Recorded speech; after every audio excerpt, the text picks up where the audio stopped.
Vaughn Twins here. Thank you so much for tuning into our channel. I am Kenya, if you guys are unaware of who I am, and my sister's Kiana. Unfortunately, she will not be joining us in this video today, but as you can see from the title, I have something very exciting for you. You guys have been asking what type of fibroid-free meals you should make while you're at home during this pandemic, what type of vegan meals you should make during this pandemic. Well, y'all, I got it for you. I got it. I heard you, and I am here to hit the reply button. But before we proceed, y'all know what y'all need to do. Hold on, you know what you need to do. I'm gonna wait for it. I'm just gonna wait. I'm gonna wait, because you already know. If you don't know, click the subscribe button, y'all. Click the subscribe button and also click the bell so that you're notified whenever Kiana and I post a new video.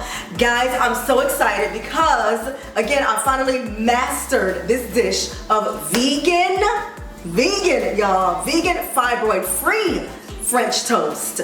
For all of my young ladies or women that are out there that deal with fibroids, y'all know the struggle is 100% real, and we have to make sure that we are eating extremely clean, especially during this pandemic. So I'm gonna go ahead and show you guys how I have mastered this vegan fibroid-free French toast breakfast. So y'all know what it is. Let's get it. Hey, let's go, let's go, let's go, let's go. Okay guys, so to start, you're going to need bread.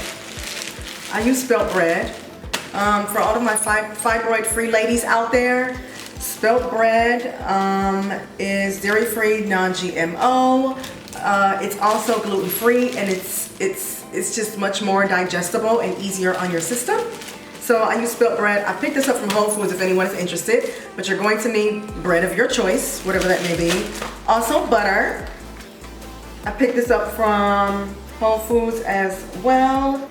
You're also going to need coconut milk, and I get this coconut milk from Target. It's vanilla flavored, and it's by So Delicious. All right, you're also going to need pure vanilla extract, and I picked this up from, where did I pick this up? From Target. And then you're going to need cornstarch. Okay guys, so we are all set up, and the ingredients that I'm about to get ready to give you are for only 2 slices of bread. Now, to start, we're gonna go ahead and start with a 1/2 cup of milk. I have this mug here, so I'm just gonna go ahead and fill this up halfway. If you have a measuring cup, please use that. Again, this is for only 2 slices of bread. So I'm gonna go ahead and pour that into my bowl. Okay, so then we're gonna move on to our cornstarch, and we'll just need 1 tablespoon of cornstarch. So I'm just gonna fill this up real good. Put that into my bowl.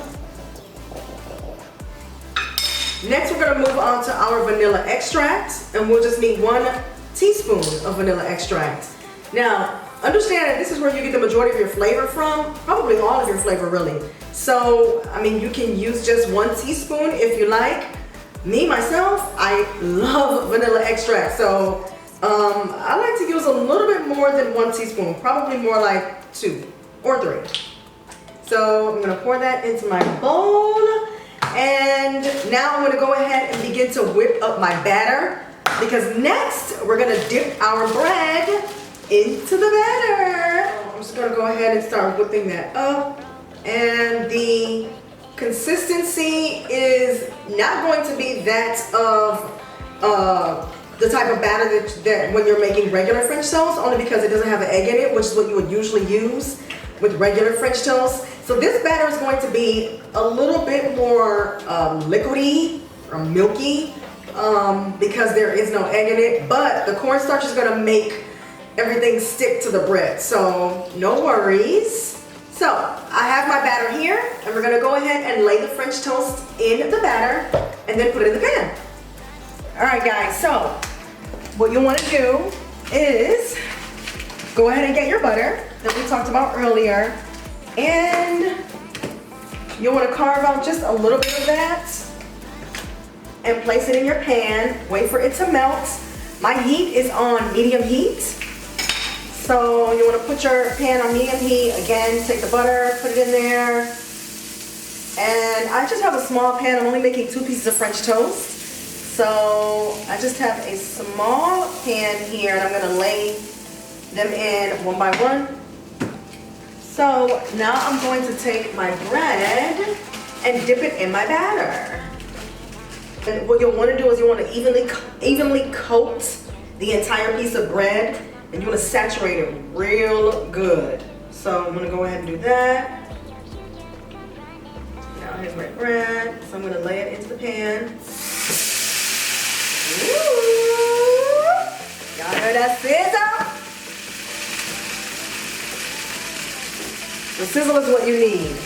So the sizzle is gonna sear all the flavors to the bread. Okay, so you wanna make sure that you watch the French toast, and you just wanna turn it over. Just make sure that you check it and watch it, because once it gets brown on one side, you wanna flip it over to the other side. And you can keep flipping it as much as you like, just to get it to the type of firmness that you desire. I don't know if anybody likes soggy French toast or soft French toast. If you do, more power to you. I don't. I like my French toast with a little bit of firmness, and I like it to be hard, kind of like a piece of toast a little bit, but obviously soft enough to bite into. Okay guys, so this is the finished product. This is my 2 slices of French toast, along with some strawberries that I decided to pair it with, which is amazing on French toast. This is the syrup that I use. It's, what is this, Joseph's. It's a sugar-free, all-natural maple flavor syrup, which is okay if you deal with fibroids. You just want to make sure that you stay away from anything that has sugar in it, because sugar causes inflammation, and that's what makes fibroids grow. So I want to thank you so much for tuning into this video. If you make this French toast dish, I want you to go ahead and comment below in the description box and let me know your thoughts. I cannot wait to dig into this. This is just one of many dishes that I'm going to bring to you guys. And if you have anything else that you want to see, like some type of deviation for spaghetti or whatever it is, that's fibroid free friendly, then let me know, and I will be sure to figure it out and show you guys how to make it. So before we close out this video, I do want to remind you all to subscribe to me and Kiana's channel. We would love it if you would become a part of the Vaughn twins family. Guys, you guys bring so much joy to our lives. I don't even think you understand. We want to thank you guys so much for tuning in to each and every video that we post on our channel. And also make sure that you click the bell so that you're notified whenever Kiana and I post a new video. Thank you so much for tuning in, and until next time, y'all. Bye.